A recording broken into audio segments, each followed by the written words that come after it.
Bapak yang saya berbahagia, pada pertemuan kita yang lalu kita sudah sampai di ayat 90. Di ayat 90 adalah masih berbicara tentang Nabi Syuaib. Dan ayat 91 adalah akhir kisah Nabi Syuaib. Jadi di ayat 90 kita sudah menyampaikan bahwa Nabi Syuaib menyampaikan nasihat-nasihatnya kepada kaumnya agar mereka semuanya diantaranya tidak mengurangi timbangan, tidak mengurangi literan atau takaran, kemudian tidak mengurangi manusia sesedikit apapun, dan seterusnya. Lalu kemudian ditentang oleh kaumnya, dipimpin ataukah diprovokasi oleh pemuka-pemuka masyarakat yang istikbar, yang arogan. Jadi dibatasi al-mala, pemimpin yang istikbar.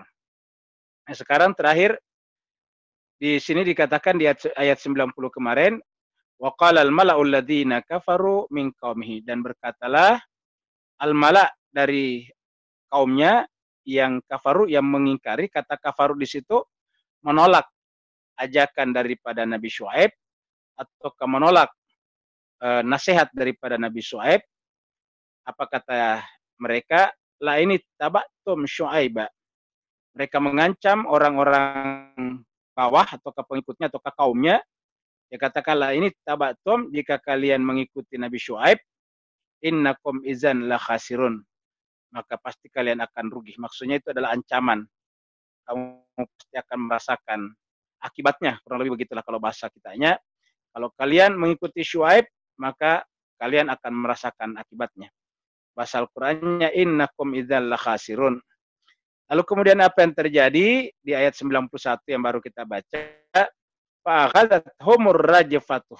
Tetapi sebelum ancaman mereka itu terwujud, sebelum apa yang mereka katakan kepada kaumnya itu terlaksana, tiba-tiba mereka ditimpa oleh gempa yang dahsyat. Fa'akhadhathumur rajfatuh. Rajfa adalah gempa yang dahsyat. Dan gempa ini menewaskan seluruhnya, kecuali tentu Nabi Syuaib dan orang-orang yang bersamanya. Jadi fa'akhadhathumur rajfah. Tiba-tiba datanglah gempa. Ar-rajfah. Ya, jadi akhazathum, mereka ditimpa. Ar-rajfa, yaitu gempa yang dahsyat. Fa'asbahu, sehingga menjadilah mereka semuanya di dalam darihim, rumah-rumah mereka, jasimin, dalam keadaan bergelimpangan. Jadi mereka bergelimpangan maksudnya meninggal, mati semuanya.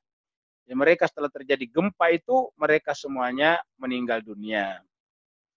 Jadi jemaah sekalian, kata mereka jasimin, bergelimpangan, meninggal dunia.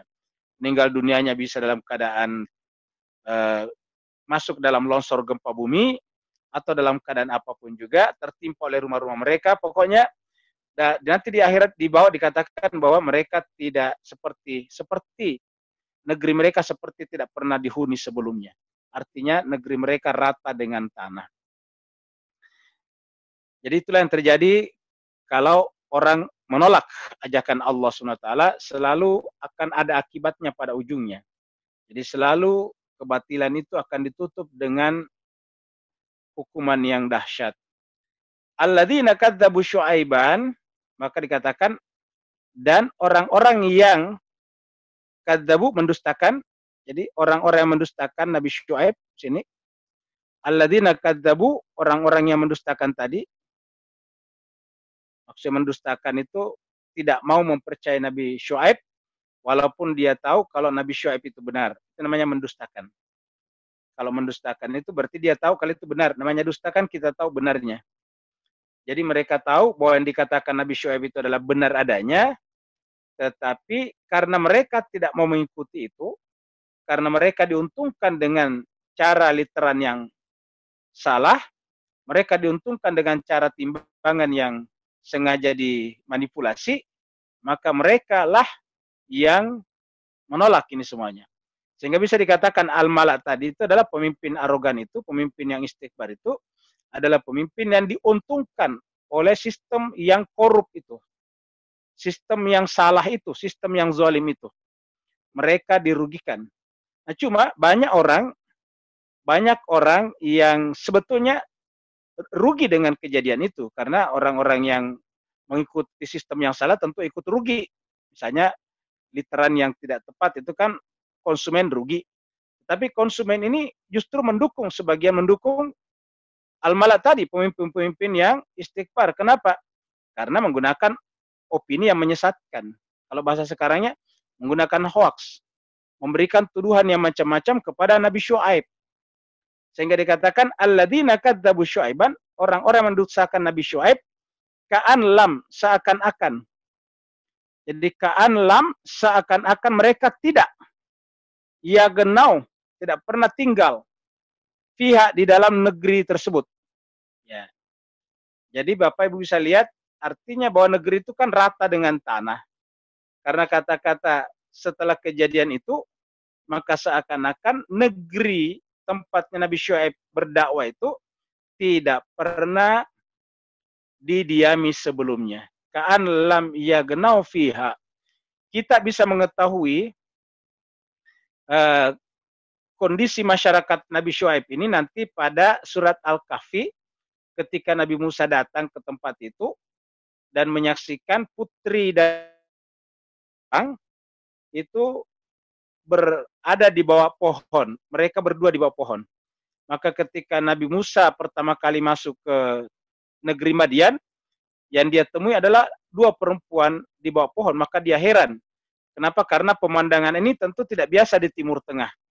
Di Timur Tengah budayanya adalah budaya laki-laki. Budaya patriarki. Semuanya serba laki-laki. Jangankan pergi ngambil air, ke pasar saja laki-laki. Nah ini kemudian ada perempuan dua orang yang bernaung di bawah pohon. Maka kemudian begitu datang Nabi Musa bertanya kepadanya, ada apa gerangan kalian ada di tempat ini? Ini adalah tempat yang tidak ada laki-laki perempuannya, laki-laki semua. Dia berdua mengatakan kami datang ke sini untuk memberikan air kepada ternak kami, kambing-kambing kami. Karena orang tua kami sudah sangat sepuh, sudah sangat renta, nggak bisa lagi mengambil air, maka kamilah yang melakukannya. Cuma kami harus menunggu dulu di sini sampai laki-laki itu semuanya selesai mengambil air di tempat air tersebut, di oase atau di sumur tersebut. Jadi kami menunggu karena mereka itu banyak di sana mereka dan berebutan. Maka kami katanya menunggu di sini sampai selesai. Nah dari sini kita lihat jemaah sekalian bahwa kondisi masyarakat pada saat itu tidak punya semangat humanisme sama sekali. Karena wanita, dan wanita ini bukan sembarang wanita, tapi anak daripada Nabi Syuaib, itu tidak pernah dibantu sesedikit apapun. Dibiarkan saja menunggu di sana, mereka mendahulukan semua dirinya untuk mengambil air buat ke ternak-ternak mereka. Setelah mereka semuanya selesai, baru mereka pada pulang, baru membiarkan wanita ini terlambat, bahkan mungkin menjelang matahari terbenam, baru mereka dapat akses ke tempat pengambilan air tersebut. Nah ini sebetulnya menggambarkan kondisi ketidakmanusiaan masyarakat Madian pada saat itu. Maka Nabi Musa menyaksikan pemandangan ini, mengatakan kepada dua wanita itu, kalau Anda tidak keberatan, saya bisa ambilkan air Anda di tempat itu.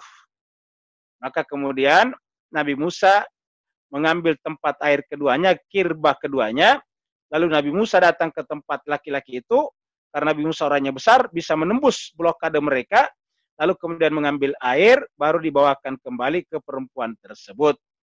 Akhirnya kemudian perempuan ini bercerita kepada ayahnya, singkat cerita ayahnya meminta laki-laki atau pemuda asing itu dipanggil ke rumahnya, dan kemudian dinikahkan dengan salah satu daripada putri dari Nabi Syuaib tersebut dengan mahar menggembala kambing 8 tahun. Nah itu cerita nanti kita temukan di surat Al-Kahfi. Nah, jadi jemaah sekalian berbahagia, jadi Al-Quran mengatakan, alladzina kadzabu Syuaiban ka'allam yaghnu fiha. Ya, kemudian seakan-akan negeri itu tidak terhuni sebelumnya. Ya, sehingga apa kemudian terjadi? Alladzina kadzabu Syuaiban, orang-orang yang mendustakan Nabi Syuaib itu, kanuhum mul khasir, mereka lah yang rugi.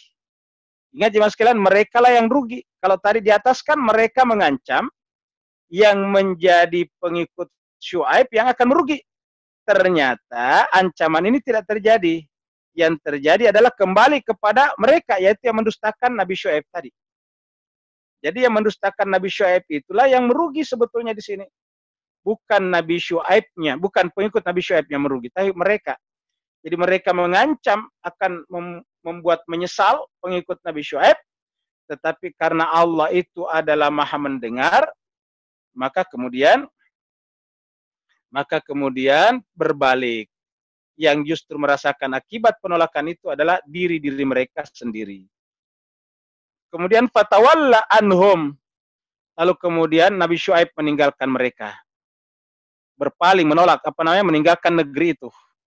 Fatawalla anhum, dari mereka. Nabi Syuaib berpaling, bertolak, meninggalkan mereka.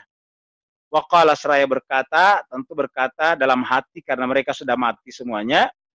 Ya qaumi, wahai kaumku. Jadi masih berkata dalam hatinya. Artinya Bapak Ibu jemaah sekalian, seorang nabi itu sampai pada kondisi seperti itu pun masih berkata dalam hatinya, wahai kaumku. Kenapa? Kira-kira begitulah. Kenapa kalian menolak aku? Sungguh aku datang kepada kalian, ablagatukum. Saya datang kepada kalian adalah dalam rangka menyampaikan kepada kalian ablagatukum, risalah daripada Tuhanku. Saya datang kepada kalian tidak punya kepentingan, saya tidak punya pamrih. Saya datang semata-mata dalam rangka ablagatukum, menyampaikan kepada kalian risalati Rabbi, risalah dari Tuhanku. Wa nasahtu lakum, dan aku datang sebagai penasehat bagi kalian. Wa nasahtu, dan saya menasihati lakum, kalian. Jadi setelah menyaksikan itu, sebagai seorang yang benar-benar berjiwa orang tua, berjiwa pemimpin, seakan-akan menyesali kaumnya, bukan menyesali kaumnya. Ya, wahai kaumku, sayang sekali, saya kan sudah mengingatkan kalian. Saya datang kepada kalian tidak punya kepentingan. Saya datang kepada kalian hanya menyampaikan risalah Tuhanku. Saya datang kepada kalian menasihati kalian untuk melakukan hal-hal yang baik. Kenapa kalian justru mendengarkan orang-orang yang istikbar itu, pemimpin-pemimpin yang arogan itu, yang mereka menyatakan sesuatu karena mereka punya kepentingan. Mereka diuntungkan oleh sistem yang rusak, yang tidak benar itu. Kenapa kalian mendengarkan mereka? Fakaifa asa ala qaumin kafirin. Fakaifa, maka bagaimanakah? Jadi ini kata Nabi Syuaib, asa, dia bersedih. Ya, jadi Nabi Syuaib bersedih, asa, dia sangat bersedih hati. Ala qaumin, kepada kaum yang kafirin tersebut. Jadi Bapak Ibu jemaah sekalian, lihatlah seorang nabi, ya, sampai dalam kondisi seperti itu pun tidak mengatakan rasain. Kan kalau kita kan belum tertimpa musibah orang, kita sudah doakan. Kalau ini enggak, sudah tertimpa musibah, justru bukan mensyukuri tetapi menyesali, bersedih hati, wahai kaumku. Itu kan rasa sedih. Saya sudah mengingatkan kalian. Kalau kita berbeda pendapat saja, kita sudah gampang. Seakan-akan sah, tidak cukup dengan mengkafirkan orang, atau menyesatkan orang, atau membid'ahkan orang. Seakan-akan sah juga untuk kita habisi orang itu. Ini yang terjadi di beberapa negara. Kalau berbeda dengan kita, harus kita singkirkan. Harus kita enyahkan. Jadi Al-Quran mengatakan, akhlak seorang nabi seperti ini. Nabi sudah didustakan, Nabi sudah ditolak, Nabi sudah diancam-ancam, Nabi sudah diintimidasi, di atas itu mau diusir dari kampung halamannya. Tetapi setelah kaumnya tertimpa musibah akibat penolakan itu, justru Nabi Syuaib itu bersedih hati. Perhatikan ya mas sekalian. Kata-kata ini adalah aku bersedih hati. Ya. Bagaimana aku tidak bersedih hati, wahai kaumku, kira-kira begitulah kalau dibahasakan kita. Ala qaumil kafirin, kepada kaum yang kafir tersebut. Dia bersedih hati karena harusnya tidak perlu tertimpa musibah yang sangat besar itu, andai kata mereka mau mendengarkan nasihat tersebut. Jadi dapat kita bayangkan Pak Bu sekalian bahwa seorang nabi itu adalah sakral. Seorang nabi itu biasa saja seperti kita secara fisik. Biasa saja seperti kita secara biologis. Tetapi karena yang bersangkutan adalah utusan Tuhan dan datang menyampaikan risalah, ya, ajaran kitab suci dari Tuhan, lalu kemudian ketika ditolak, hakikatnya sama dengan menolak Tuhan yang punya otoritas mutlak di dalam menciptakan dan memusnahkan makhluknya.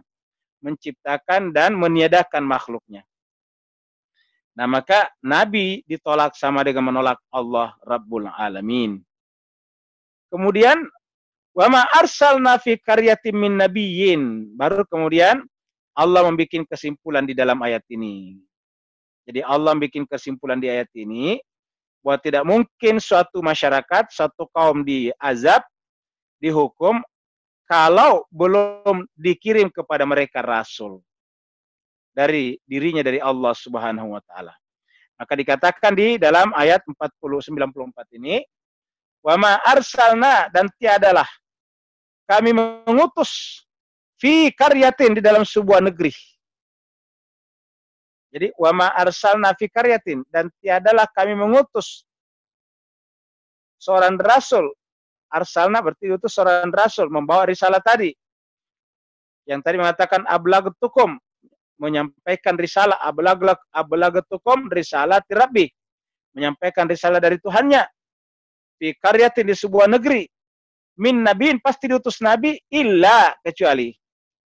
Illa, kecuali apa? Kecuali bahwa begitu mereka menolak nabi itu, akhadna ahlaha bil ba'sa'i wad dharra, maka kami akan timpakan kepada penduduknya,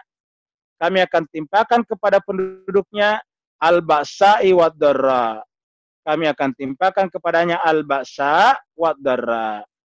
Apa itu al-ba'sa? Kesulitan hidup. Apa ya? Dharra, mudarat, yang menimbulkan derita. Jadi bisa kita tarik begini, bahwa nabi-nabi diutus itu setelah suatu masyarakat mencapai puncak kerusakannya.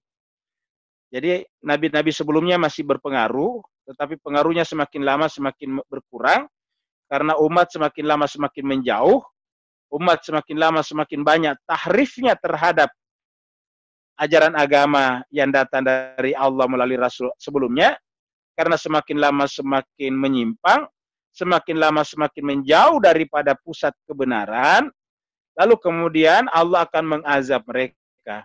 Tetapi sebelum Allah azab, diutus dulu pemberi peringatan berikutnya. Maka lahirlah kata-kata ini, wa ma arsalna fi qaryatin.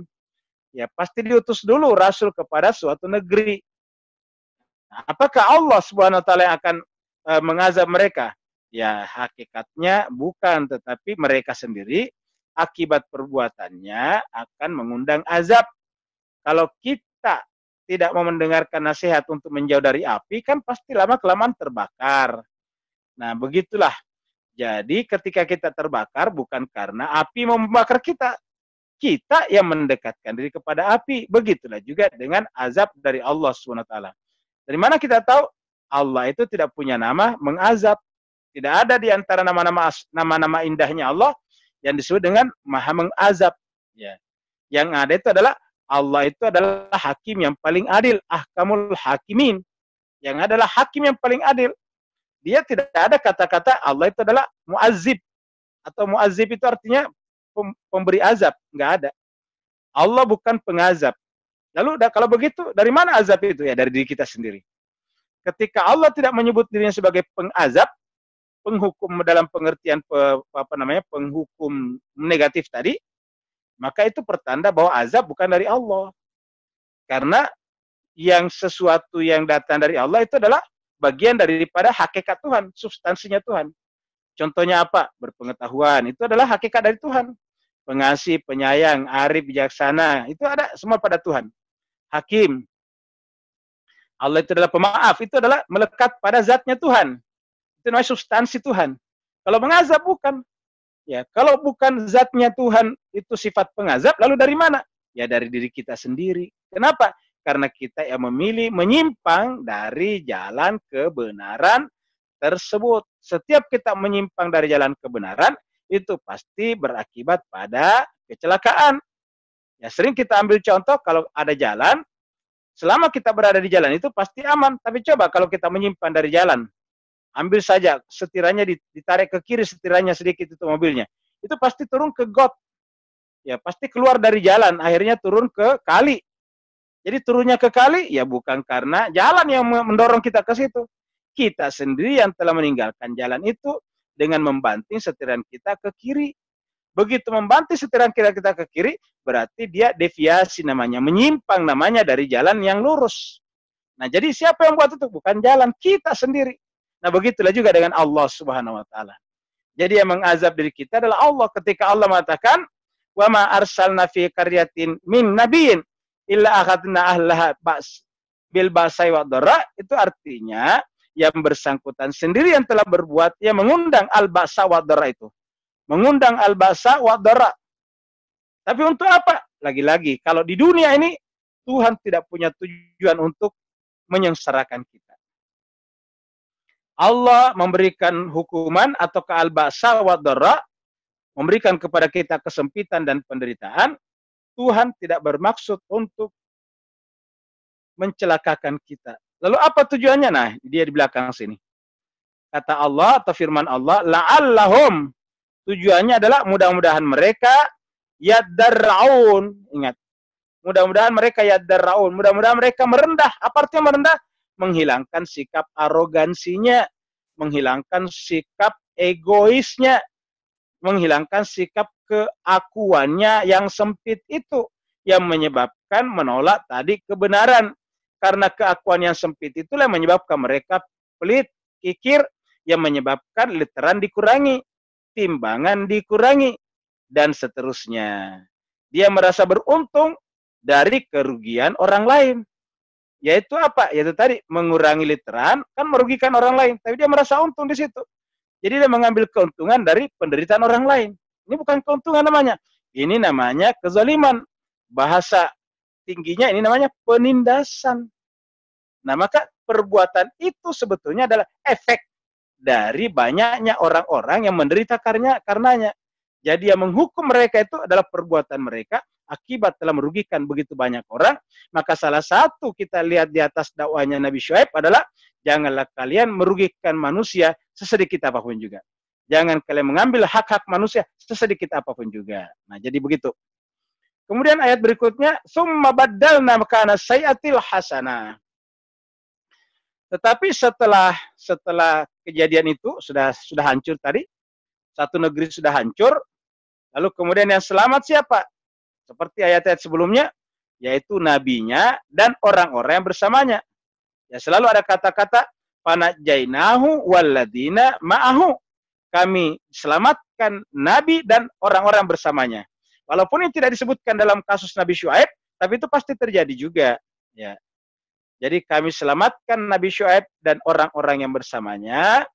Lalu kemudian setelah yang selamat sedikit ini berkehidupan lagi, turun-temurun lagi, ratusan mungkin ribuan tahun lagi, menjadi banyak lagi, membangun lagi peradaban, membangun lagi kebudayaan dan sumber-sumber kehidupan yang menyenangkan. Lalu kemudian pada generasi yang kesekian, mereka lupa lagi, lalai lagi. Kata-katanya tadi setelah diselamatkan, summa baddalna makana sayyi'atil hasanah. Jadi tadi setelah kasusnya tadi Nabi Syuaib sudah selesai dihukum, maka as-sayyi'at tadi yang buruk tadi diganti dengan apa? Dengan yang hasanah. Jadi diganti dengan yang hasanah. Ya, jadi yang mengundang hasanah siapa? Orang-orang baik tadinya. Ya. Siapa yang mengundang sayyi'at keburukan? Orang-orang yang menentang tadi, mendustakan agama. Jadi mendustakan agama, mengundang as-sayyi'at. Sedangkan taat kepada Nabi dan Rasul adalah mengundang hasanah. Jadi kalau kita mengatakan Rabbana atina fid dunya hasanah, itu tidak cukup hanya berhenti pada doa belaka saja. Tetapi harus diwujudkan dalam bentuk menjadi ittiba muttabi kepada Nabi, Rasul, dan orang-orang yang dicintai Rasul. Kita mengikuti mereka, paling dikatakan, walladzina taba'uhum biihsan, dan mengikuti mereka dengan baik, baru kemudian kita dapatkan hasanah. Jadi itu makna Rabbana atina fid dunya hasanah. Jadi summa baddalna makana sayyi'atil hasanah hatta sampai kemudian jadi hatta itu sampai, jadi ini adalah sayyi'at diganti dengan yang hasanah, ya. Diganti dengan yang hasanah. Hatta afau hatta sampai kemudian afau, banyak lagi. Ya, maksudnya berkembang biak lagi. Turun-temurun lagi. Jadi kita lihat bahwa periode kenabian paling besar ini pertama Nabi Adam. Diperkirakan sangat mungkin Nabi Adam itu ribuan tahun baru kemudian muncul gelombang Nabi berikutnya. Antara Nabi Adam dengan Nabi Idris, ada Nabi-Nabi tapi tidak disebutkan dalam Al-Quran. Tapi Nabi besar muncul kemudian pada gelombang kedua, yaitu Nabi Idris. Nabi Idris pasti mungkin ratusan atau ribuan tahun lagi. Lalu kemudian muncul Nabi ketiga, yaitu Nabi Adam. Karena ini yang disebutkan Nabi-Nabi besarnya. Di antara Nabi besar dengan Nabi besar berikutnya, pasti ada Nabi-Nabi yang tidak disebutkan dalam Al-Quran. Setelah Nabi Nuh dihancurkan, mereka mendarat, bikin peradaban, lama-kelamaan ribuan tahun, rusak lagi. Diutus Nabi Hud. Kita sudah ketahui Nabi Hud sebelumnya. Ya, kemudian setelah itu kemudian hancur lagi. Ya, pengikut Nabi Hud dan orang-orang bersamanya, lalu kemudian membangun peradaban baru lagi. Ribuan tahun, mungkin muncullah Nabi Saleh. Begitulah seterusnya Bapak Ibu yang sangat berbahagia. Sampai cerita kita sampai kepada Nabi Lut, dan kemudian terakhir yang kita sekarang bahas adalah Nabi Syuaib. Nabi yang diutus kepada sebuah negeri yang besar, yaitu namanya Madian. Nah, jadi setelah dibinasakannya umat Nabi Syuaib yang durhaka itu, maka summa baddalna makana sayyatil hasanah. Kami mengganti generasi yang buruk itu dengan yang baik. Lalu kemudian yang baik ini kemudian afau itu artinya berkembang biak lagi. Yang baik ini berkembang biak. Ya. Karena berkembang biak dan dia mewarisi cerita-cerita dari orang tuanya, waqalu, sehingga mereka berkata, maksudnya bercerita. Jadi mereka, keturunan-keturunan mereka bercerita. Waqalu, apa ceritanya? Ada masa aba'ana. Orang-orang tua kami dulu, dia bercerita tentang masa lalunya, masa lalu orang tuanya. Ada masa aba'ana. Jadi orang-orang tua kami dulu, aba'ana, terkena apa? Ad-dharra was-sarra. Orang tua kami dulu perjuangannya berat. Ya, mereka untuk selamat mereka ditimpa kepadanya ad-dharra, kesulitan-kesulitan, was-sarra, dan juga kesenangan-kesenangan. Dharra itu adalah kesempitan hidup, as-sarra kelapangan hidup. Ad-dharra itu adalah kesempitan, sarra kelapangan. Nah, tetapi kemudian fa'aghaznahum bagatatan. Karena mereka lalai lagi, lupa lagi, fa'aghaznahum. Lalu kemudian kami timpakan kepada mereka azab lagi, bagatatan, secara tiba-tiba, tak terduga. Wahum la yashurun, dan mereka tidak ada yang sadar. Jadi inilah cerita tentang peradaban-peradaban Bapak Ibu yang sangat berbahagia. Jadi turun-temurun rusak lagi. Ya, makanya kita lihat selalu akan ada nabi yang datang belakangan sebelum azab itu datang. Kalau Nabi Muhammad kita nabi terakhir, lalu kemudian tidak ada lagi pemberi peringatan yang diutus oleh Allah sampai hari kiamat, maka ini tentu bertentangan dengan hakikat isi cerita Al-Quran yang menjelaskan bahwa selalu ada pemberi peringatan. Maka setelah Nabi Muhammad kita sebagai nabi terakhir, bukan berarti pemberi peringatan tidak ada lagi. Ya, di Islam sepakat, baik yang bermazhab Sunni ataupun Syiah, Ahlus Sunnah ataupun Ahlul Bait, bahwa di akhir zaman nantinya akan ada pemberi peringatan besar luar biasa yang mencakup seluruh dunia yang namanya Imam Mahdi. Dan ini sejalan dengan konsep Kristiani yang juga percaya kalau Nabi Isa nanti di akhir zaman akan turun lagi, karena baik Islam ataupun Kristiani percaya kalau Nabi Isa itu diangkat. Bedanya adalah kalau di Kristiani diangkatnya setelah disalib, sedangkan kalau versi Islam diangkatnya sebelum disalib. Jadi Nabi Isa tidak disalib, ya, sebelum ditangkap, tidak ditangkap dan tidak disalib. Kita sudah bahas di surat Al-Maidah. Tapi sama-sama percaya kalau dia diangkat. Apa namanya diangkat? Ya, akan suatu saat akan turun lagi.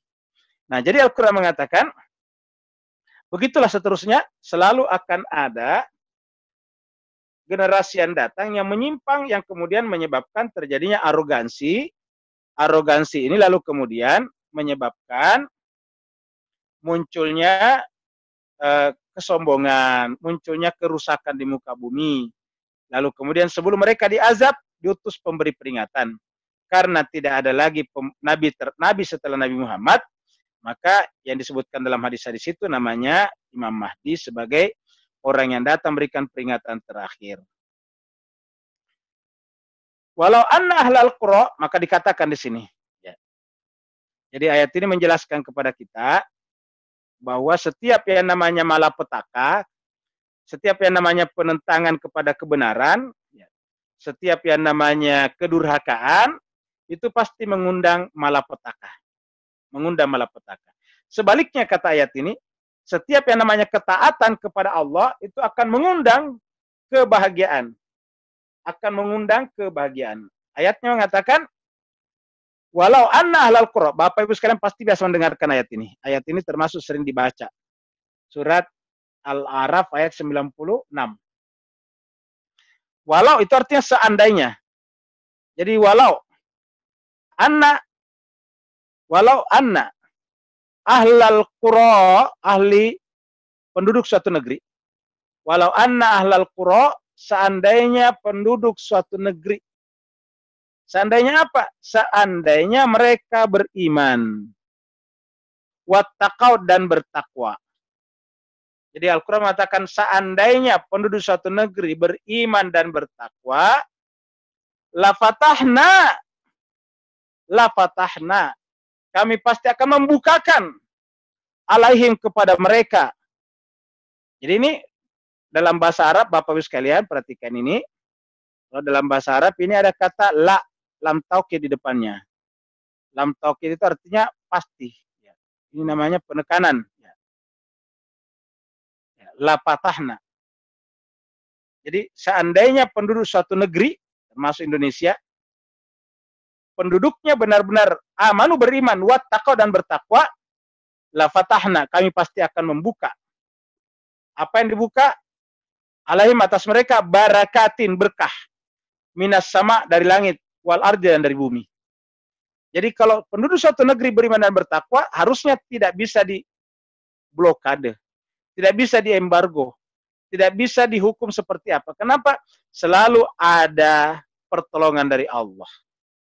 Bapak Ibu sekalian, kalau cerita tentang kehidupan di dunia ini, ada sebuah negara yang tidak terlalu besar, penduduknya cuma sekitar 70-80 juta, diembargo sejak tahun 9 sampai sekarang, jadi sudah 40 tahun, bayangkan. 40 tahun diembargo, diblokade, tidak boleh menjual minyaknya, tidak boleh macam-macam, semuanya. Tetapi hebatnya, negara yang memblokadenya justru yang kacau. Siapakah negara yang diblokade? Itu Iran. Bahkan jemaah sekalian, negara yang baru beberapa tahun diblokade, yaitu Venezuela, berhasil dibantu oleh Iran, luar biasa. Dibantu apa? Dibantu minyak. Ya, padahal ini Venezuela kacau kan baru 2-3 tahun terakhir setelah meninggalnya Chavez. Ya. Setelah meninggalnya Chavez, baru kemudian diperketat lagi, diperkuat lagi hukuman kepada Venezuela. Sampai luar biasa, negara yang paling kaya minyak di Amerika tiba-tiba kehabisan minyak. Dan hebatnya lagi, ketika tidak ada negara yang berani membantunya karena diancam oleh Amerika, Iran mengirim 5 tanker minyak kepadanya. Jadi Bapak yang sangat berbahagia, apa sebabnya? Ini menunjukkan bahwa ayat ini benar adanya. Walau anna ahlal qura amanu wattaqau.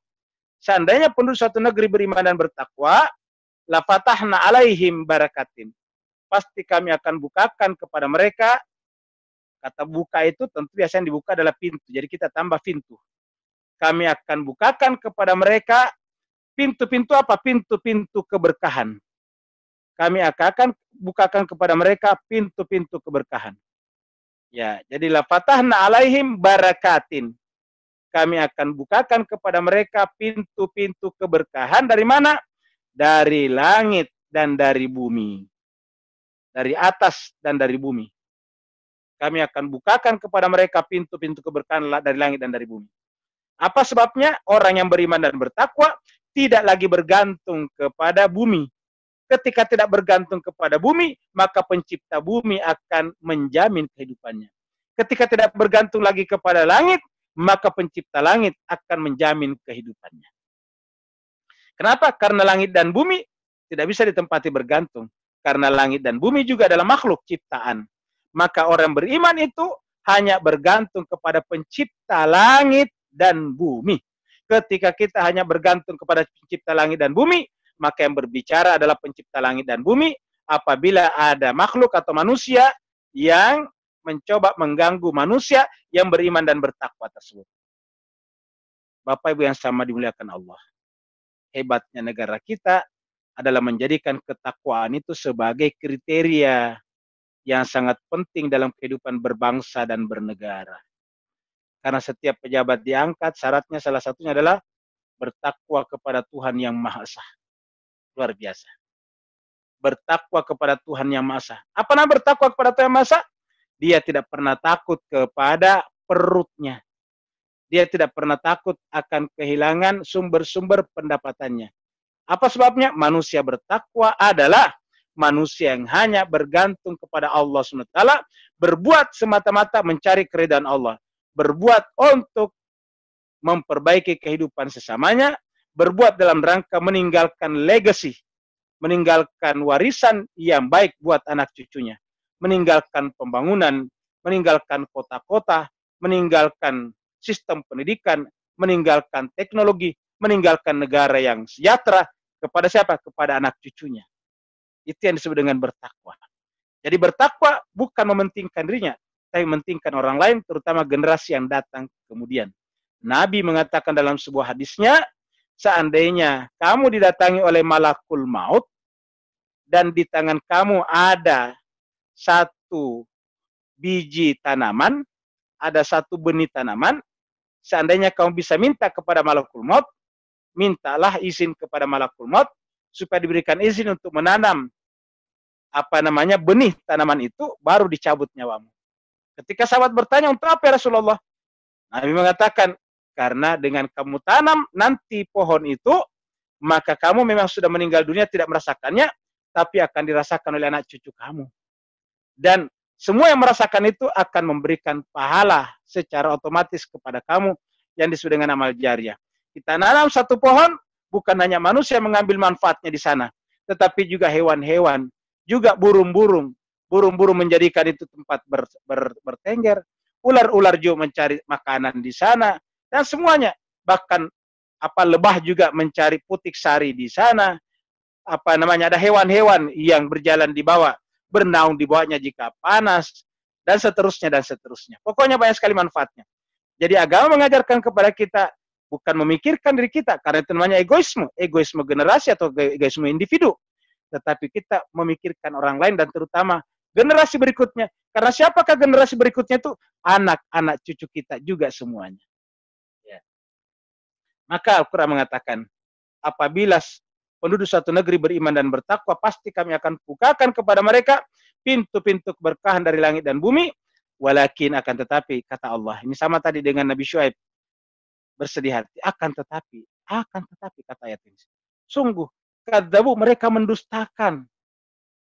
Mereka mendustakan pembawa risalah tadi. Karena mereka mendustakan, apa yang terjadi? Fa'akhaznahum, kami timpakan kepada mereka hukuman, dampak buruk daripada apa yang mereka lakukan. Jadi kami timpakan kepada bima akibat.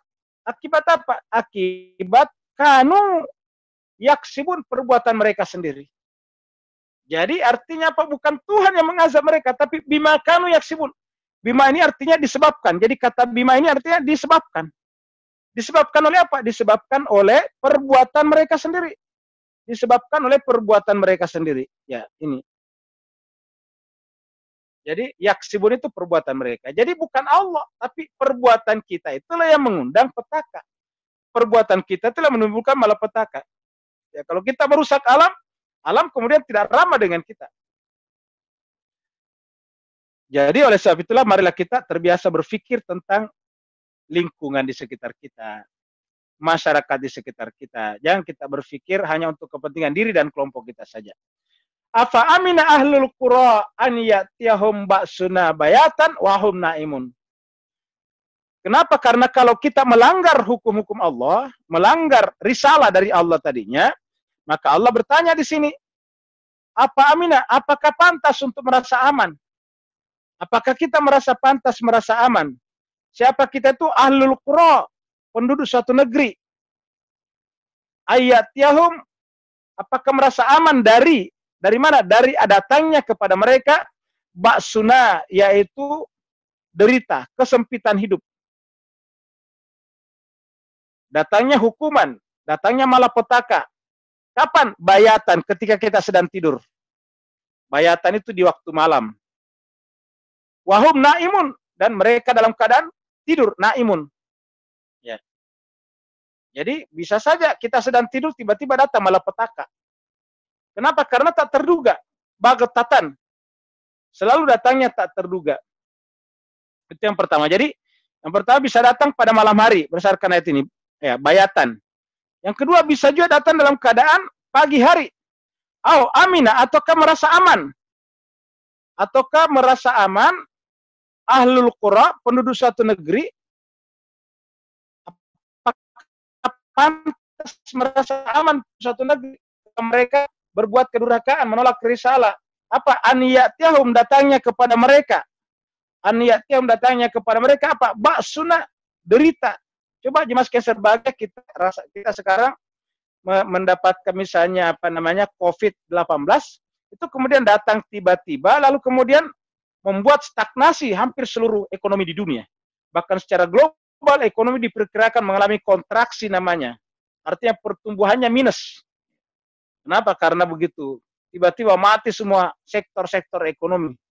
Ya, sederhana saja, cuma virus saja. Bagaimana kalau seperti tadi yang dikatakan Allah SWT, tiba-tiba datang gempa yang luar biasa, yang mematikan semua manusia. Jadi artinya apa? Manusia itu sangat lemah, manusia sangat rapuh. Peradaban kita yang kita bangga-banggakan itu sebetulnya satu kali sentakan bumi ini, semuanya bisa hancur, lulu lantak, binasa. Maka Al-Quran mengatakan, awa amina ahlul qura. Apakah pantas penduduk sebuah negeri merasa aman? Merasa aman dari mana? Ayatihum, datangnya kepada mereka ba'suna, kesempitan, siksaan, dampak buruk akibat perbuatan mereka. Kapan? Datangnya pada waktu pagi hari, duha. Ini kata duha di sini. Duhan. Wahum yal'abun, ketika mereka sedang olahraga. Olahraga pagi-pagi. Ya, bermain. Yal'abun itu berolahraga. Tempat olahraga, tempat bermain namanya mal'ab. Ya. Ketika mereka pagi-pagi mungkin jogging atau ke senam, aerobik dan sebagainya, apakah mereka pantas? Jadi artinya apa? Setiap saat bisa datang itu. Setiap saat bisa datang ba'suna. Kata ba'suna ini bisa bermakna siksaan, tapi bisa juga bermakna akibat-akibat alam sendiri, seperti hujan deras, badai, gempa bumi, tsunami, dan sebagainya. Setiap saat.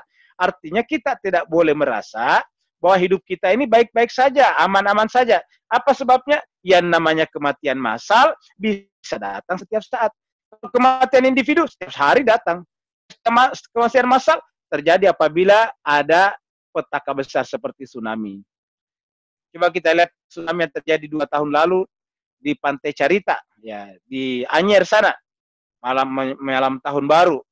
Ada yang ada yang berdansa, ada yang menghibur, tiba-tiba datang tsunami yang luar biasa. Itu yang disebut dengan tak terduga. Datang malam hari tadi itu. Ini bisa juga datang pada duha, pada waktu pagi hari. Wahum yal'abun, ketika manusia dalam keadaan berolahraga.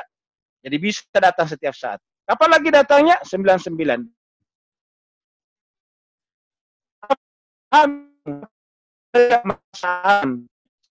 Pertanyaan, apakah kalian merasa aman?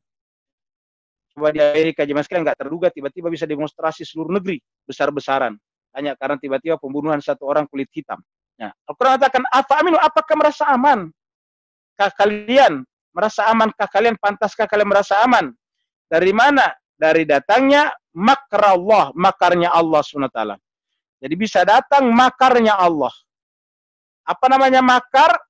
Ya, tipu muslihatnya Allah. Rencana Tuhan yang tak terjangkau oleh indera dan akal pikiran kita. Tuhan punya makar. Makar itu artinya kita melanggar, ya Tuhan punya makarnya sendiri. Karena kalau kita melanggar, berarti seakan-akan kita melawan Tuhan. Ketika kita melawan Tuhan, ya Tuhan juga punya kemampuan untuk menciptakan makar. Kenapa? Sederhana bagian Tuhan.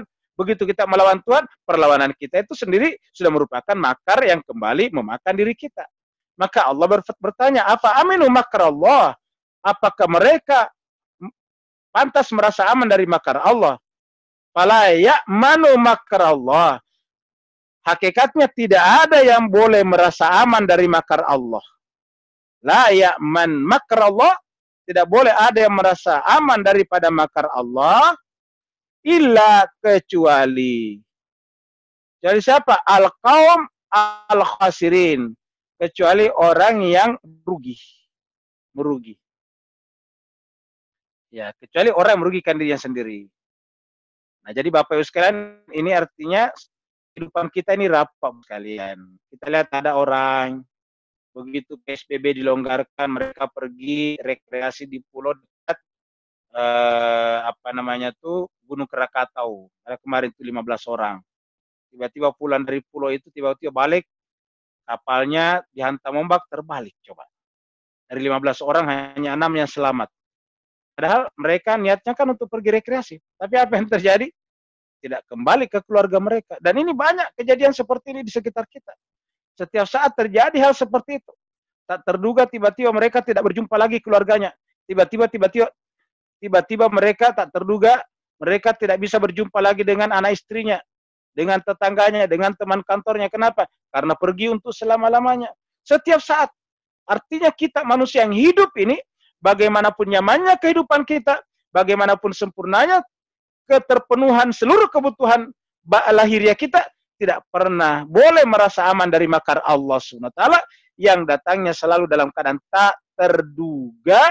Maka siapa yang merasa aman dari makar Allah, maka yang bersangkutan disebut dengan al-khasirun, merugi. Kemudian awalam yahdi lilladzina yarisunal arda.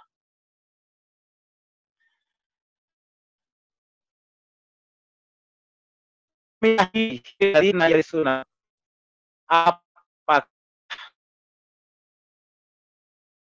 belum mendapat awalam yahdi lilladzina yarisunal arda. Orang-orang yang yarisuna, mewarisi. Yarisuna itu mewarisi. Yarisuna lilladzina yarisuna, orang-orang yang mewarisi. Mewarisi apa? Bumi. Mewarisi al-arda. Mimba di ahliha. Setelah penduduknya sebelumnya tadi dibinasakan. Jadi tadi kan dibinasakan tuh sebagian besar. Selamat Nabi dan orang-orang bersamanya. Ya, itu namanya. Maka yang selamat ini disebut dengan pewaris bumi. Namanya pewaris bumi mereka. Pewarisnya bumi. Ya. Mimba di ahliha, setelah penduduknya tadi binasa. Mimba di ahliha, setelah penduduknya binasa. Allah nasya asabnahum bidzunubihim. Jadi walaupun kita mewarisi bumi, kita tidak boleh merasa aman dari makar-makar Allah. Kenapa? Karena kalau kita kemudian melanggar lagi risalah Allah, walaupun kita keturunan dari suatu generasi yang selamat di atas perahu Nabi dan Nabi Nuh itu, tetapi sangat mungkin kata Allah, an lau nasya, kalau kami menghendaki, asabnahum, kami akan timpakan kepada mereka akibat daripada dosa-dosa mereka. Jadi ingat, kami timpakan kepada mereka akibat. Jadi bukan Allah yang mau, tapi akibat, efek, konsekuensi logis dari bizunubihim, dari dosa-dosa mereka. Wa natsba'u ala qulubihim, lalu kemudian kami tutup, kami sumbat, natsba'u, kami berikan sumbat ala terhadap kalbu mereka. Apa sumbatnya? Ya, sumbatnya sesuatu yang kita tidak lihat, tetapi benar-benar ada, yang menyebabkan la yasmaun, tidak mendengarkan lagi. Fahum la yasmaun, tidak mendengarkan nasihat lagi. Ingat jemaah sekalian, Al-Quran adalah nasihat yang kita sekarang bacakan. Ya, dan kita jemaah sekalian mendoakan supaya lebih banyak lagi orang yang mau mendengarkan nasihat Al-Quran. Ingat jemaah sekalian, di dalam pengajian kita ini, saya secara pribadi meminimalisir, bahkan kalau bisa menghilangkan sama sekali opini-opini pribadi saya, supaya yang saya sampaikan ini Pak Bu sekalian adalah benar-benar ya, membacakan saja ayat-ayat Allah SWT kepada kita sekalian, karena Rasul tidak ada lagi, maka Al-Quran ini dibacakan dibacakan persis seperti apa yang ada tertera di dalam Al-Quran Bapak Ibu semuanya. Supaya apa? Supaya kita benar-benar mengambil pelajaran bahwa kejadian-kejadian yang sudah terjadi sangat bisa terjadi juga pada kita, generasi kita sekarang. Kejadian-kejadian sudah terjadi pada sebelum-sebelumnya sangat mungkin juga terjadi pada diri-diri kita. Apa sebabnya? Al-Quran adalah peringatan terutama untuk diri-diri kita masing-masing dan kehidupan kita seenak, senyaman apapun kehidupannya kita, jangan sampai kita lalai dari satu kenyataan yang tidak bisa kita tolak, yaitu kematian. Yang kematian itu bisa datang di malam hari ketika kita sedang tertidur, di pagi hari ketika kita sedang berolahraga, atau di siang hari ketika kita mencari nafkah, ataupun di mana saja kita berada, yang namanya kematian bisa datang setiap saat kepada kita. Dan begitu kematian datang, maka kita akan berpisah dengan dunia dengan segala isinya selama-lamanya. Mudah-mudahan ada manfaatnya. Bapak Ibu sekalian yang ingin bertanya, dipersilahkan melalui Ibu Dokter. Assalamualaikum warahmatullahi wabarakatuh, Ustaz. Udah sambung. Silahkan Bapak Ibu yang mau bertanya, dinyalakan sendiri mic-nya.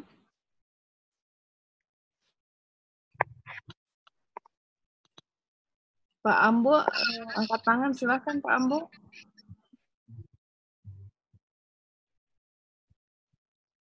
Silakan Pak Ambo yang mau nanya.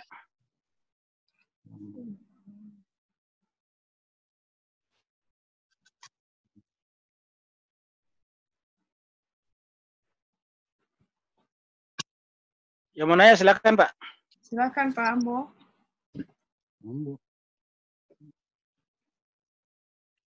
Sudah nyala speakernya. Kalau tidak ada yang lain Bapak Ibu sekalian. Silakan Bapak Ibu yang mau bertanya. Ya, Assalamualaikum warahmatullahi wabarakatuh. Waalaikumsalam warahmatullahi taala wabarakatuh. Ya, saya bernama Bahtia. Mau bertanya mengenai tadi Nabi Suhaib. Bahwa barang siapa yang mengikut kepada Nabi Suhaib, dia akan diancam oleh masyarakat kampung itu. Justru keterangan di sini malah sebaliknya, malah orang-orang yang apa namanya tidak percaya kepada Nabi Suhaib, membawa risalah yang baik, malah dia kena azab. Ya. Pertanyaan saya begini Pak, kalau di zaman Nabi Muhammad, ini yang saya pernah dengar karena saya ini orang awam juga, belajar juga ini bertanya, waktu Nabi Muhammad pergi ke Taif, dia itu ditimpa oleh masyarakat kampung Taif, Nabi Muhammad sampai berdarah. Terus turunlah Malaikat Jibril menyampaikan kepada Nabi Muhammad, karena Muhammad menyampaikan suatu risalah, tidak diterima kampung itu.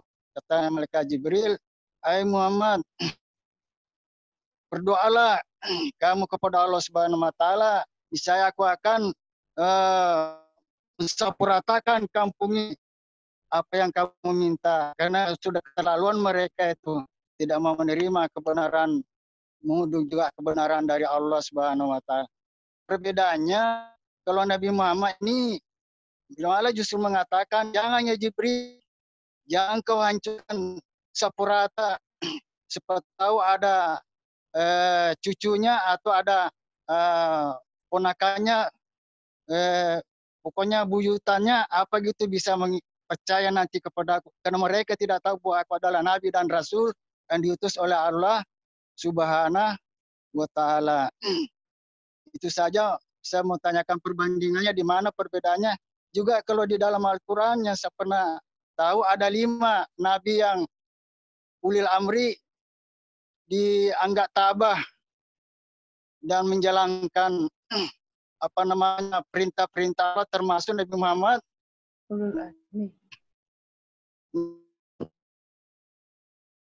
Nabi Nuh, siapa lagi? Isa, Nabi Isa. Ya Nabi Isa ada 5 Pak. Pertanyaan saya kenapa cuma ada 5 Pak? Kalau saya lihat Nabi Syuaib ini termasuk tabah juga saya lihat ini. Kenapa tidak dimasukkan menjadi 6, 7 gitu? Itu saja yang saya tanyakan. Kedua, ini Pak masalah timbangan.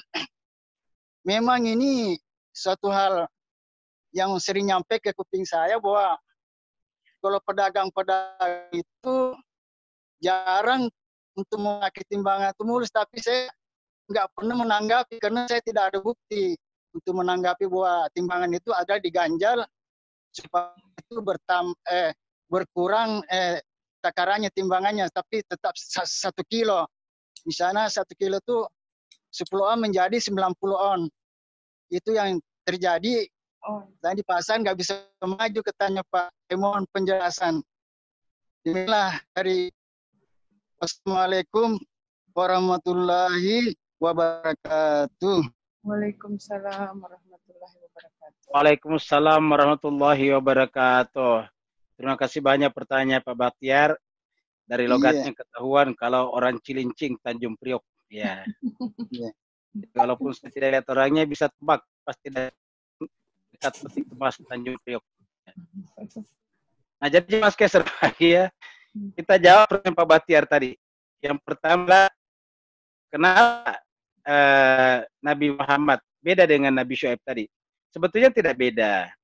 Apa? Karena kalau Nabi Muhammad kita itu ditawari oleh malaikat waktu ditimpukin ataukah dilempari batu di Taif. Wahai Muhammad, setelah Nabi bersandar di bukit dalam keadaan berdarah-darah badannya, haus, badannya bau karena dilempari dengan batu-batu dan kotoran hewan.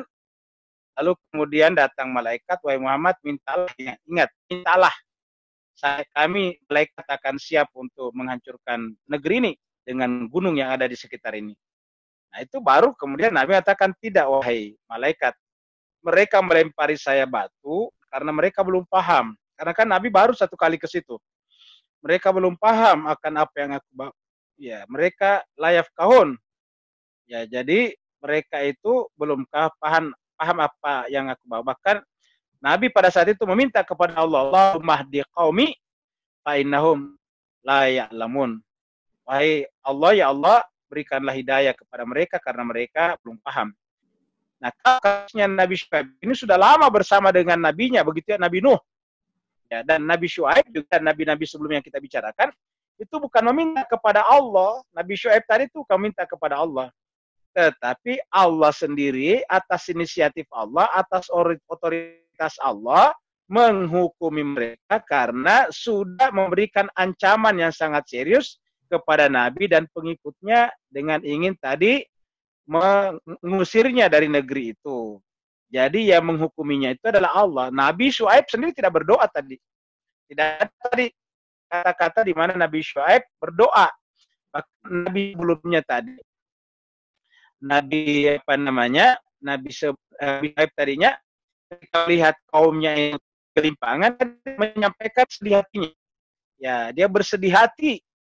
Wahai kaumku, ya coba kira-kira begitulah kalau kita bahasakan. Coba kalian mendengarkan nasihat saya, menerima risalah saya. Saya datang kepada kalian sebagai pemberi peringatan, sebagai penasehat, menyampaikan risalah dari Tuhan. Coba kalau kamu mendengarkan, kamu tidak akan ditimpa azab seperti ini. Tapi mau diapain lagi sudah terjadi.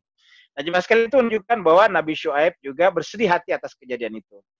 Kemudian yang kedua, ulul azmi bukan ulul amri ya, ulul azmi. Kenapa 5? Kenapa cuma 5? Yaitu Nabi Nuh, Nabi Ibrahim, Nabi Musa, Nabi Isa, dan Nabi Muhammad kita. Jadi 5 Pak Bahtiar. Nah, kenapa 5 dan kenapa tidak dimasukkan seperti Nabi Syuaib? Nah, ini urusannya Allah Pak Bahtiar ya.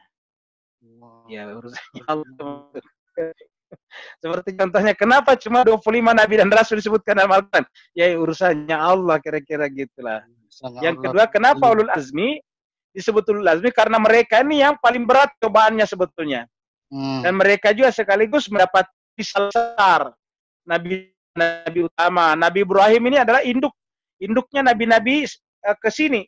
Jadi setelah Nabi Ibrahim ke sini adalah keturunannya semuanya.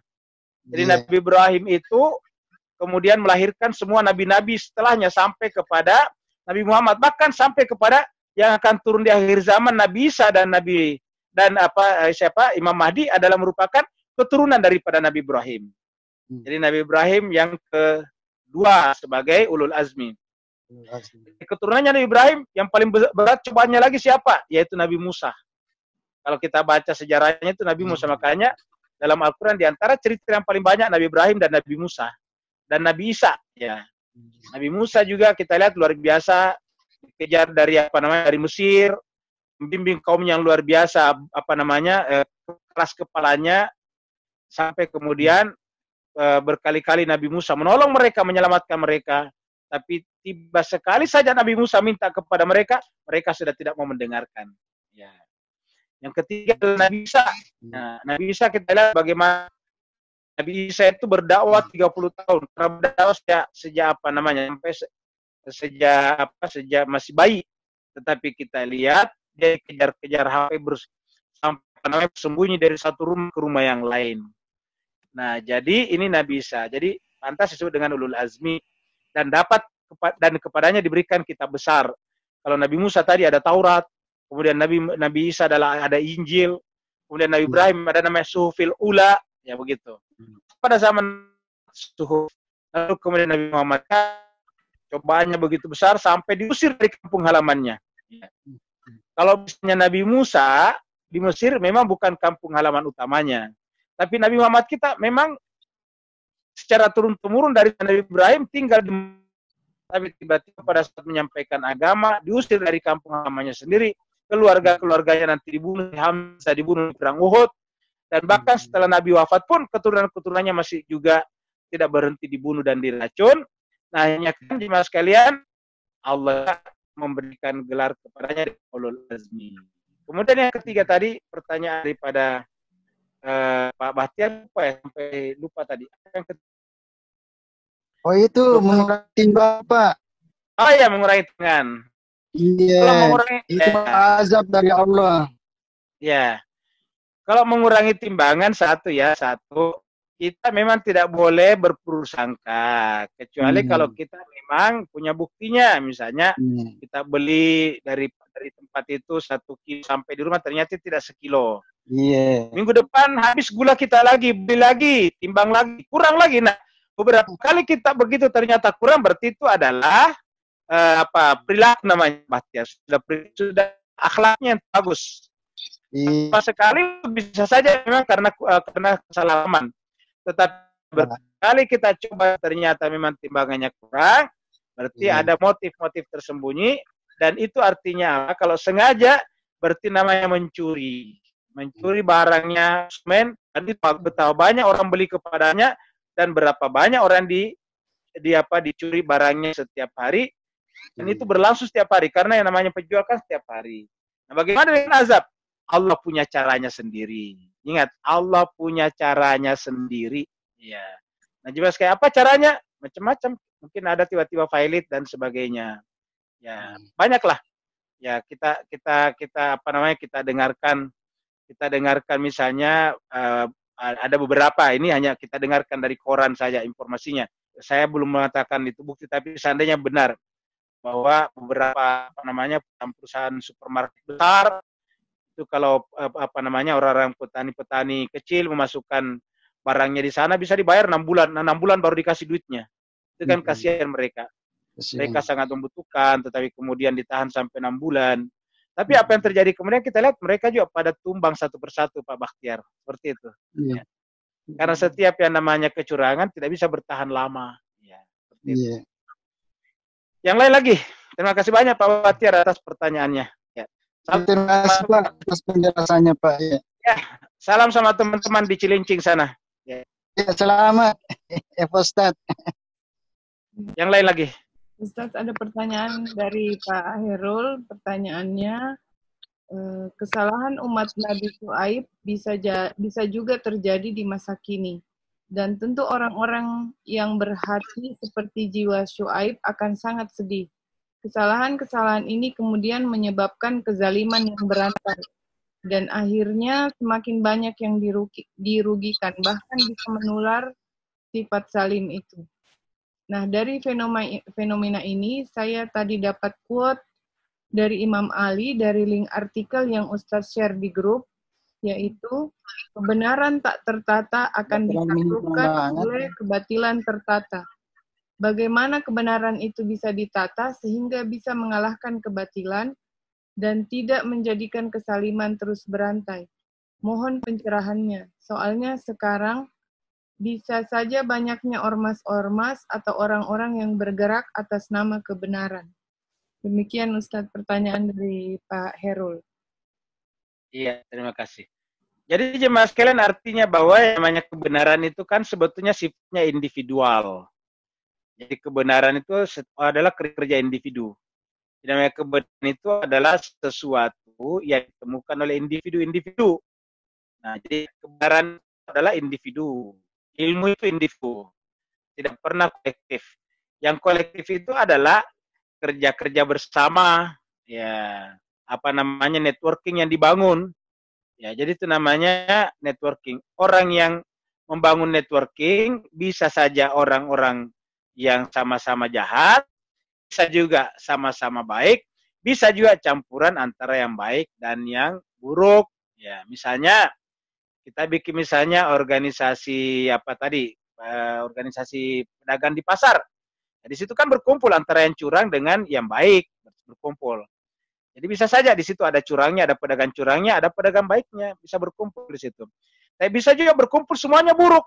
Contohnya apa? Contohnya misalnya organisasi mafia, mafioso misalnya. Itu kan ada organisasi kejahatan, organisasi penyelundupan apa obat-obatan, organisasi trafficking, itu kan terorganisasi dengan baik juga. Yang trafficking itu apa? Menyelundupkan orang, memperjualbelikan manusia, itu juga adalah well organized, terorganisasi dengan baik. Ya, jadi artinya apa?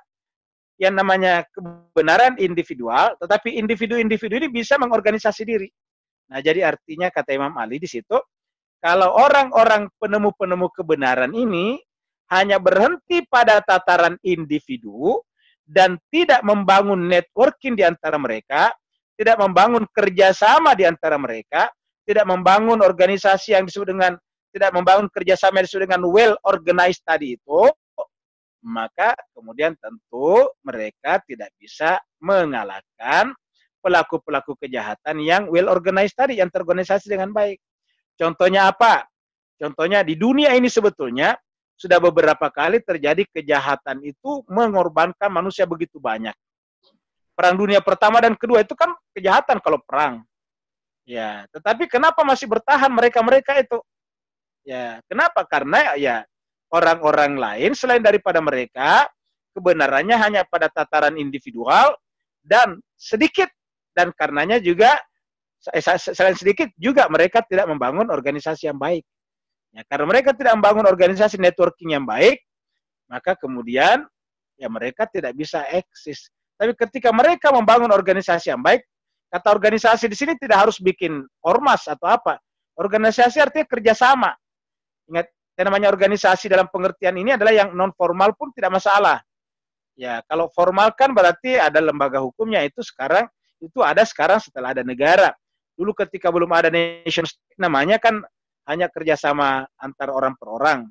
Nah, jadi kerjasama itu perlu di antara orang-orang yang menjadi penemu kebenaran atau pencari kebenaran.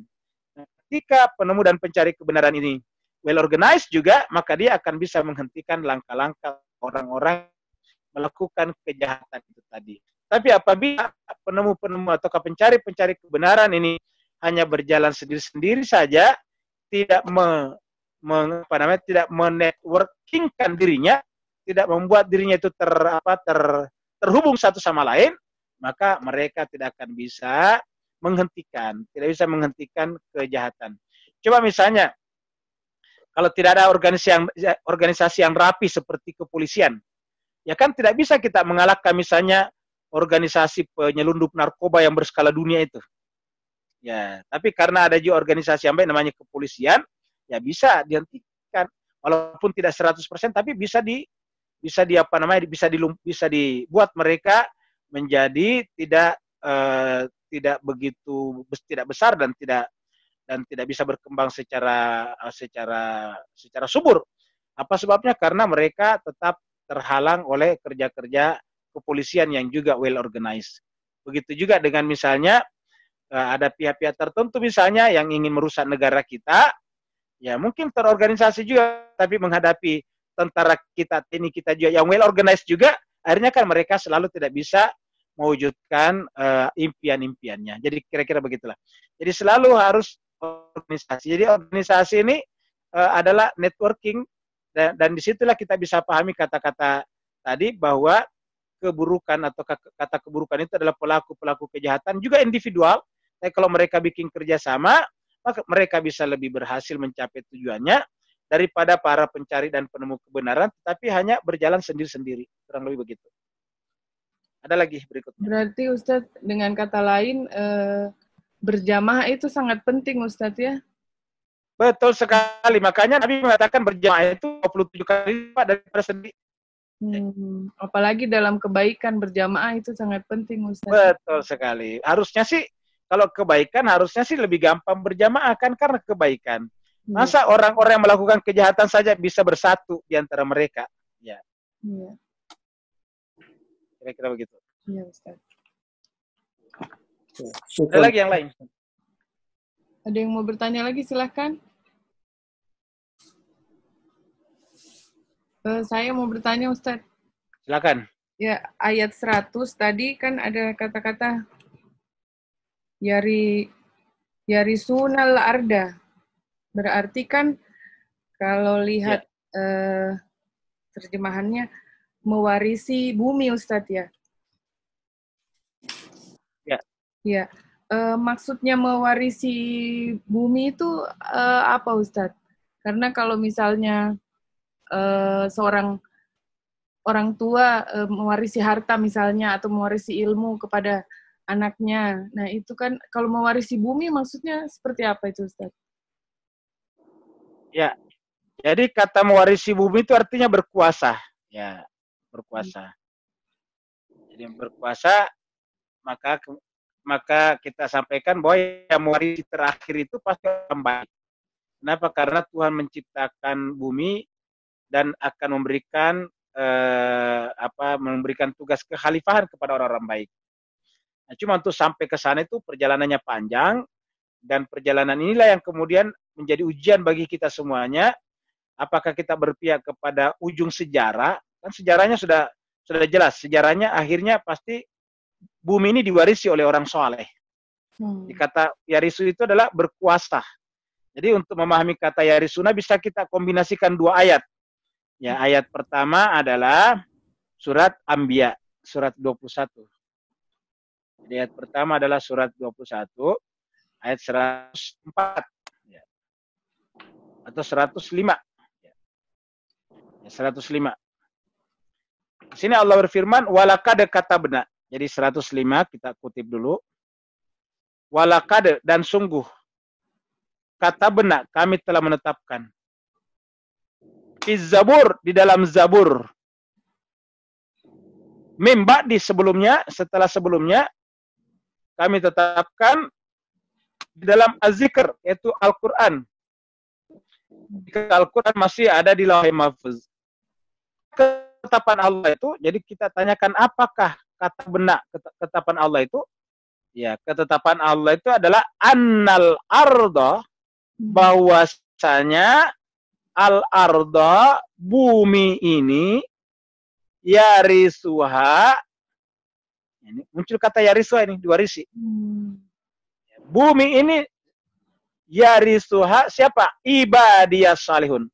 Diwarisi oleh hamba-hambaku yang soleh. Ya. Jadi kata warisi berarti terakhir. Diwarisi ibadi, hamba-hambaku yang as-salihun. Jadi akan diwarisi oleh hamba-hambaku yang soleh. Jadi akhirnya nanti kita lihat bahwa dunia ini diwarisi oleh orang soleh. Makanya bukanlah komunisme yang akan menjadi akhir daripada dunia, puncak daripada dunia. Bukan juga liberalisme kapitalisme menjadi puncak dunia. Tapi berdasarkan ayat ini adalah spiritualisme rasional. Ya. Yaitu yang dianut oleh orang saleh. Kita sebut dengan spiritualisme rasional. Ya. Karena ada spiritualisme yang tidak rasional. Jadi spiritualisme rasional. Jadi bumi ini akan diwarisi oleh orang-orang yang menjadi pengikut ajaran spiritualisme rasional. Nah, jadi ini adalah kata yarisuha. Kita bisa kombinasikan apa itu dengan waris di sini, dengan kata waris di sini. Apa itu waris tadi? Ya, kita bisa menjelaskannya di surat Nur, An-Nur. Ya. Surat An-Nur. Surat 24. Ayat 55. Allah berfirman, wa'adallahu. Allah telah menjanjikan. Ini kata-kata wa'ada menjanjikan. Wa'ada, siapa yang menjanjikan? Allah. Wa'ada Allah, Allah telah menjanjikan. Menjanjikan kepada siapa? Nah ini dia. Jadi yang dijanjikan adalah orang yang alladzina amanu minkum. Orang beriman di antara kalian. Wa amilus salihat, dan beramal saleh. Apa janjinya? Nah ini dia. Janjinya adalah la yastakhlifannahum. Kami akan menjadikan mereka khalifah di muka bumi. La yastakhlifannahum. Kami akan jadikan mereka khalifah di muka bumi. Ya. La yastakhlifannahum. Kami akan jadikan mereka khalifah fil ardi. Ini di muka bumi. Berarti makna mewarisi tadi adalah menjadi khalifah. Apa menjadi khalifah? Menjadi penguasa di muka bumi. Setelah apa? Setelah gagalnya tadi ideologi-ideologi yang lain. Setelah gagalnya isme-isme yang lain. Itu juga makna dari kata-kata huwaladzi arsala rasulahu bil huda wa dinil haq liyuzhirahu 'ala dini kulli. Sungguh kami telah mengutus rasul rasulahu bil huda dengan bawa petunjuk wa dinil haq dan agama yang benar. Untuk apa? Liyuzhirahu, untuk ditunjukkan, untuk dimenangkan, untuk dizohirkan, dinampakkan ala dini kulli, terhadap din-din yang lain, terhadap isme-isme yang lain, terhadap ideologi-ideologi yang lain. Ini juga kita temukan di dalam surat Al-A'raf tadi. Surat 7 tadi. Ya. Kalau surat 7 tadi Al-A'raf, kita sudah sampai di ayat 100. Ya. 100. Kita maju 28 ayat saja. Jadi ayat 128. 128, nah ini dia Nabi Musa, cerita Nabi Musa nantinya. Qala Musa, berkata Nabi Musa. Qala Musa, berkata Nabi Musa. Qala Musa, berkata Nabi Musa. Liqaumi, kepada kaumnya. Apa kata Nabi Musa kepada kaumnya? Ista'inu, wahai kaumku, ista'inu. Bergantunglah. Isti'analah, minta pertolonganlah kepada Allah saja. Dan dalam melakukan itu, wasbiru, bersabarlah. Apa sebabnya? Nah ini dia. Innal arda lillah, milik Allah. Sungguhnya bumi itu milik Allah, karena milik Allah, yarisuha akan diwariskannya kepada siapa yang dikehendakinya, min ibadihi, dari hamba-hambanya. Hamba-hambanya apa? Yang bertakwa, wal akibatul lil muttaqin. Makanya tadi kita lihat ayatnya, walau anna ahlal qura amanu wattaqau. Jadi sebetulnya ayat-ayat yang kita angkat ini jelas sekali sebetulnya bahwasanya arahnya sejarah ini kemana? Jadi arahnya sejarah bukan pada ramalan idealisme, dialektika Hegel ataupun dialektika materialisme Karl Marx. Bukan juga pada arah ramalan daripada Francis Fukuyama yang mengatakan bahwa akhir sejarah adalah liberalisme kapitalis. Tapi berdasarkan ayat-ayat ini adalah spiritualisme sosial, spiritualisme rasional, yaitu ajaran-ajaran para nabi yang luar biasa ini. Inilah nanti akan. Nah, siapakah mereka? Itu kita sudah bahas dari awal. Mereka ini adalah yang meneruskan, melanjutkan ataukah kelanjutan daripada Millah Ibrahim. Nah, apa itu Millah Ibrahim? Millah Ibrahim itu adalah sistem imamah seperti di dalam surat Al-Baqarah yang kita sudah bahas. Ya, yaitu ayat 124, wa idzibtala Ibrahim rabbuhu Inni ja'ilukan fil ardi kalimatin fatammahun qala inni ja'iluka linnasi imama. Kami menjadikan kamu imam bagi seluruh manusia. Dan ini juga terkait dengan surat 21 tadi tentang warisan tadi. 21 tadi 105. Jadi saya ulangi lagi, 105 tadi tentang Allah telah menetapkan tadi annal arda yarisuha ibadiyas salihun, bahwa bumi ini akan diwarisi oleh hamba yang saleh. Tadi di sini ya. Yarisuha ibadiyas salihun. Kami lanjutan ayat sebelumnya. 105 ini kelanjutan dari ayat sebelumnya. Ayat apa? Ya, kita mundur ke ayat 73. Ya. Nah, apa kata ayat 73? Lihat. Kelanjutan dari 73. Wa ja'alnahum, kami jadikan mereka. Ya, ingat. Kami jadikan mereka apa? A'immah, imam-imam. Ya. A'immah itu bentuk jama dari imam. Jadi walaupun diterjemahkan pemimpin, sebetulnya ini kurang begitu tepat. A'immah bentuk jama dari imam. Wa ja'alnahum a'immatan. Kami jadikan mereka imam-imam. Yang mereka lah imam-imam itulah yang yahduna, memimpin manusia bi amrina, atas arahan dari kami. Dan wa auhayna, mereka itu bukan sembarang orang. Mereka adalah orang baik, orang suci. Kenapa? Kami wahyukan kepadanya, kepada mereka fi'lal khairat, ya, perbuatan-perbuatan baik. Jadi perbuatannya mereka itu bukan hasil pendidikan di sekolah strategi militer dan sebagainya. Ya. Jadi wa auhayna ilaihim fi'lal khairat. Kami wahyukan kepada mereka fi'lal khairat. Nah, jadi ini ayat yang terkait. Jadi kata-katanya adalah a'immah, ya, a'immah. Dan ini juga nanti terulang juga juga kita temukan di dalam surat Toha. Ini surat Toha ini mundur sedikit, surat Toha. Ya, ya, surat Toha atau surat Al-Qasas, ya, bukan Toha ya, Al-Qasas, ya. Kita lihat Al-Qasas. Al-Qasas itu surat 28. Nah, kita lihat surat 28 nih. Nah, kita lihat di sini. Apa kata ayat ini? Ya. Inna fir'auna. Jadi yang dibicarakan dulu adalah membuat kerusakan di muka bumi. Inna fir'auna ala fil ardi. Kata Fir'aun itu nantinya orang, tetapi kemudian sifat fir'aunisme itu ada selalu. Ya, sifat fir'aunisme yang bertentangan dengan orang-orang saleh tadinya. Jadi inna fir'auna ala fil ardi. Fir'aun itu telah membuat kecongkakan di muka bumi. Waja'alaha syi'an. Menjadikan penduduk bumi itu berkelompok-kelompok, baru diadu satu sama lain. Ya. Baru kemudian yastada'ifu ta'ifatan minhum, dilemahkan yang satu dan dikuatkan yang lain, baru diadu satu sama lain. Kesimpulannya begitu. Baru kemudian masuk ke ayat 5. Ya, apa yang muncul setelah terjadinya kecongkakan, arogansi dunia, di mana orang dikelompok-kelompokkan dan dibuat perang saudara di mana-mana. Ya, mereka itu yang terjadi. Wa nuridu, apa kata Allah? Kalau itu sudah terjadi, nuridu, kata Al-Quran, nuridu annamunna, untuk memberikan karunia alal ladzina, kepada orang-orang yang istudaifu, yang selama ini tertindas, dilemahkan, diembargo terus-menerus. Ya. Kami akan dengan adanya kecongkakan dunia yang semakin membesar, berarti akan bergerak dunia menuju kepada apa? Menuju kepada kemenangan bagi pihak istudaifu, yang tertindas. Di mana? Fil ard, di muka bumi. Ya. Wa naj'alahum, dan kami jadikan dari mereka itu nantinya, wa naj'alahum a'immatan, pemimpin, imam-imam ini, a'immatan. Ya. Wa ja'alnahum, dan kami jadikan mereka. Nah, pertanyaan dokter tadi apa? Warisin, pewaris. Jadi ayat-ayat ini saya kira terkait satu sama lain, ya, menuju kepada satu penjelasan yang sangat sempurna.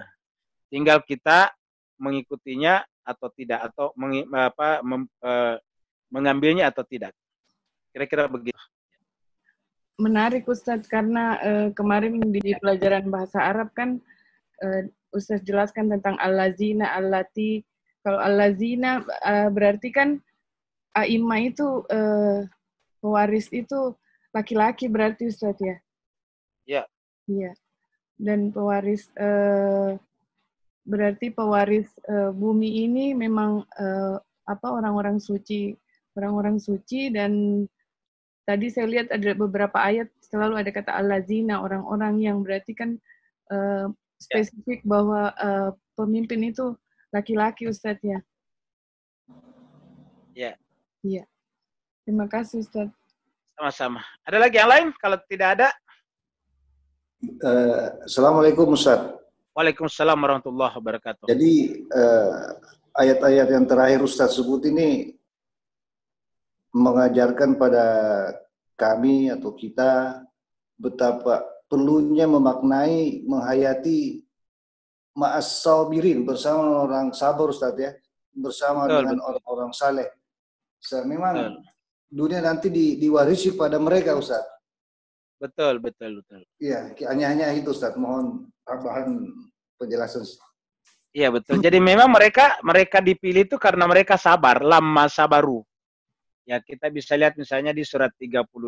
Ya. Surat As-Sajdah. Ya.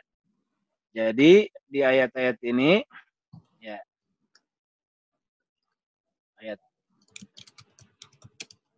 ayatnya ayat 30. Ya, ayat 30 berapa ini? 24 ya. Nah, kita lihat sini ayat 24 ya. Wa ja'alna, dan kami jadikan minhum, dari kalangan mereka, di antara mereka, a'immatan. Di sini kita ketemu kali kata a'immatan. Ya, imam-imam. Yahduna, mereka itu adalah yahduna, membimbing, menggait manusia bi amrina, atas perintah kami, atas tuntunan kami. Kenapa kami pilih? Lama, karena mereka itu sabaru. Karena mereka itu adalah sabaru. Jadi ya, wa kanu bi ayatina yuqinun, dan mereka yakin dengan ayat-ayat kami, tidak pernah menolak. Jadi kata kuncinya di sini adalah sabaru. Ya, bi amrina lamma sabaru, karena mereka itu adalah sabar.